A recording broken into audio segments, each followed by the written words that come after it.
Olha só, o Lula parece que está realmente muito nervoso aí com os últimos trackings que ele tem recebido, né? Como a gente falou no vídeo ontem, parece que a gente não tem acesso a pesquisas ainda, mas dentro dos institutos de pesquisa eles já fazem aqueles trackings que já acompanham a evolução dos candidatos, né? Entre uma pesquisa e outra, e está indicando que o Lula está com problemas. Isso está começando a bater no emocional do Lula, que o Lula cada vez mais nervoso faz ministros reclamarem de tratamento grosseiro. O Lula está começando a dar pernada para todo mundo lá. Lembra muito a Dilma. A Dilma também, no final do governo dela, quando ela estava perto do impeachment também, começou a agredir o pessoal, tampar coisa nas pessoas, porque realmente deve ser uma sensação muito ruim, né? Você começar a ver que está perdido, que não tem como ganhar mais, né? Agora, o que eu temo nessa história, eu já falei para vocês, né? Ao contrário da direita, que quando perde a eleição fica muito triste, reclama do resultado e coisa e tal, mas vai embora sem problemas, eu não sei se o Lula vai fazer isso não, tá? Eu falo para vocês, a esquerda gosta de dizer que os outros são golpistas, que os outros são violentos, que os outros são o ódio, que a direita é o ódio, nós somos o amor e não sei o que lá. Na prática, a coisa é exatamente o contrário. Esse pessoal é perigoso. Há risco, sim, de o Lula tentar tirar alguma coisa da cartola para se manter no poder esse ano. Eu espero que não dê certo. Eu sou Peter Turguniev, esse é o canal Ancapso, e essa notícia foi sugerida por Sindicato dos Membros bloqueados pelo Peter, Severino Observador e várias outras pessoas. Obrigado aí ao pessoal que sugeriu notícias lá no nosso site, no visãolibertaria.com. E obrigado a você que está assistindo o nosso vídeo. Se você gosta do nosso conteúdo, por favor, deixe o seu like, se inscreva aqui no canal, né? Então tá aqui, ó, o Cláudio Humberto traz pra gente a notícia aqui que o Lula está cada vez mais nervoso e faz ministros reclamarem de tratamento grosseiro. O Lula sempre foi um cara grosseiro. Você sabe, pessoas fracas tipicamente tratam mal os auxiliares, tratam mal as pessoas que estão próximas justamente por insegurança, né? Pessoa fraca, você pode achar que é uma pessoa mais bondosa. Não, não, não. Pessoas fortes são bondosas. Pessoas fracas tendem a ser agressivas porque se sentem atingidas, se sentem ameaçadas pelo que está próximo a elas, né? Ministros e auxiliares próximos de Lula se queixam do nervosismo do petista, agravado nas duas últimas semanas. O grupo relata reuniões tensas, descontroles, gritos de palavrões ouvidos fora do gabinete. A irritação piorou após as pesquisas apontaram a subida do adversário Flávio Bolsonaro. Na última semana, ficou apoplético com o desgaste gerado pelo preço do diesel, apurado em tracking de pesquisa diário. Lula não entende o que se passa e culpa os incompetentes que o cercam, né? A culpa é do Lula, né? Porque o Lula nunca teve capacidade para nada. E a primeira falha do Lula é se cercar de incompetentes próximos dele. Ministros contam que até tentaram explicar que casos como o aumento dos combustíveis são questões multissetoriais, incluindo estados, em vão. O Lula culpa todo mundo, menos ele próprio, né? Sem dividendos, ele culpa a área de comunicação por não haver garantido os dividendos eleitorais que imaginava com a suposta isenção do imposto de renda. Era só ter assistido o Ancapso. Eu avisei lá atrás que é bom, é positivo a isenção do imposto de renda. Eu achei totalmente a favor. Imposto é roubo, toda diminuição de imposto é positiva. Mesmo o fato de que o projeto do Lula aumentava imposto para quem ganha mais dinheiro, eu falei para vocês, isso não é problema, porque rico não paga imposto, que vai tirar imposto do pobre, ponto final. Então é ótimo isso, é excelente o projeto do Lula de isentar imposto de renda. Agora, ia ter pouco efeito na prática, porque só ia pegar o pessoal que ganha entre 2 e 5 salários mínimos. É uma parte razoável, mas hoje em dia, relativamente pouca gente trabalha CLT. Então você vai pegar ali o pessoal que ganha entre 2 e 5 salários mínimos, que é CLT, não dá nem 20% da população isso. Então o efeito... E de novo, esse pessoal paga imposto, mas paga relativamente pouco. Paga, sei lá, algumas poucas dezenas de reais ou algumas poucas centenas de reais. Então, no final das contas, quando você faz a conta no ano todo, aquele dinheiro não é... vou deixar de pagar, sei lá, R$ 37 de imposto. É bom, imposto é roubo, é bom que eu não pago esse imposto, mas não é como se fizesse uma diferença enorme, né? Enfim. É o que importa. Lula vê contaminação eleitoral no caso do diesel e lembra que o desgaste pode vir de uma eventual greve dos caminhoneiros, né? O Boulos inventou uma história lá com um sindicato de caminhoneiros esquerdistas, dizendo não, que nós negociamos e não vai ter greve, coisa e tal. A verdade é que não haveria greve mesmo. Eu falei aqui, não vai ter greve de caminhoneiro, né? É muito pouco provável esse tipo de coisa. Os caminhoneiros ameaçaram greve várias vezes, mas é muito difícil ter isso, até porque quando teve a greve dos caminhoneiros em 2018, com o Temer, né, foi a greve que eles conseguiram fazer mesmo, No final das contas, os caminhoneiros perderam mais do que ganharam. Não conseguiram nenhum dos pleitos que eles queriam, e o que eles conseguiram foi piorar a situação toda. Mais empresas migraram para navegação de cabotagem, para trens e coisa e tal. Ou seja, é o que eu falo para vocês. Esse negócio de greve, eu sou a favor. As pessoas têm o direito de se manifestar, têm o direito de protestar, têm o direito de fazer esse tipo de coisa, mas resolve muito pouco, tá? A verdade é essa. Você achar que greve vai resolver algum problema, greve não resolve, não. Greve piora a situação tipicamente, né? E o maior temor não é o fracasso do governo, mas da reeleição. O Lula perde o prumo diante do risco de derrota para Flávio Bolsonaro. É, exatamente, né? O pessoal aqui da Conta Fatos traz também essa notícia. Reuniões marcadas por nervosismos. Integrantes do governo descrevem encontros recentes como desgastantes e instáveis. De acordo com esses relatos, Lula tem reagido com irritação a temas diferentes, frequentemente perdendo o controle durante as discussões internas. A situação teria se agravado após as pesquisas indicarem o avanço do Flávio Bolsonaro, que aumentou a pressão política sobre o presidente. Um dos principais fatores de irritação tem sido o impacto do preço do diesel. Dados de monitoramento diário, tracking, indicam desgaste político relacionado ao tema, o que teria provocado forte reação do presidente. Segundo auxiliares, Lula não compreende completamente os fatores envolvidos e costuma atribuir o problema a falhas na sua equipe, chamando integrantes de incompetentes. Mas é uma coisa que falou o Cláudio Humberto ali, né? O Lula é um idiota, né?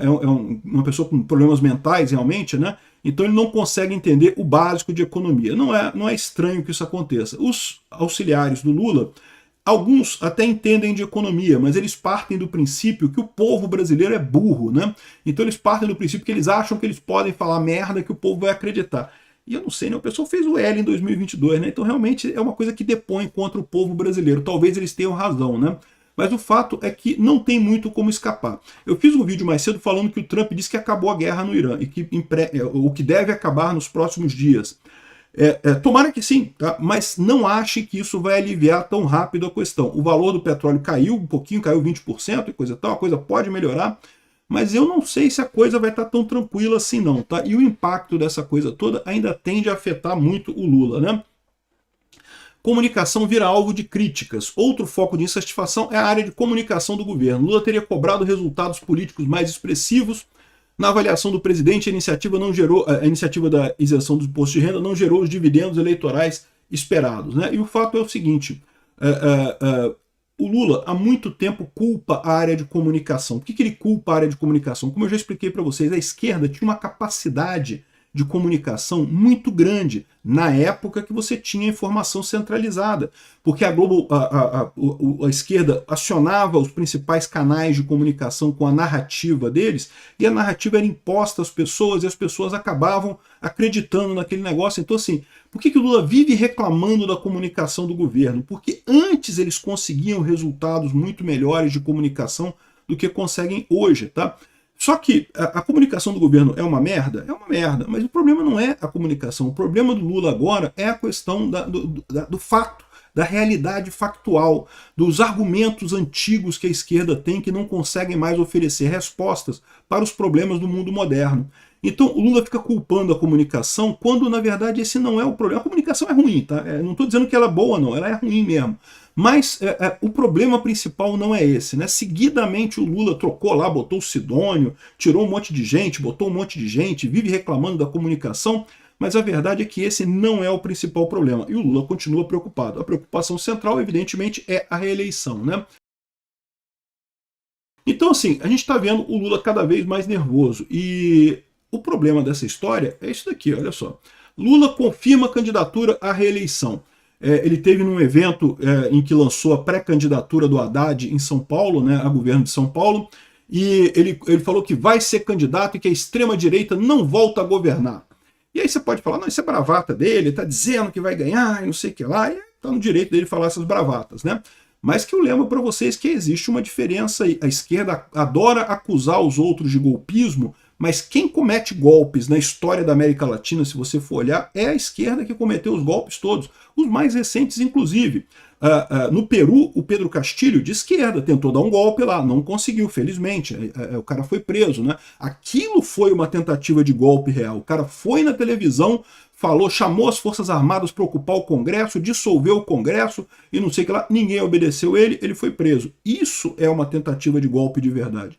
Lá na Bolívia, o Luiz Arce tentou dar um golpe também, o general foi lá, chegou lá no centro, falou que não sei o que lá, botou os tanques tudo na praça principal lá da Bolívia, e no final das contas não deu em nada, não conseguiu, não deu o golpe, o general foi preso, a esquerda adora chamar os outros de golpista, adora chamar os outros de violento, não sei o que lá, mas a esquerda que faz essas coisas.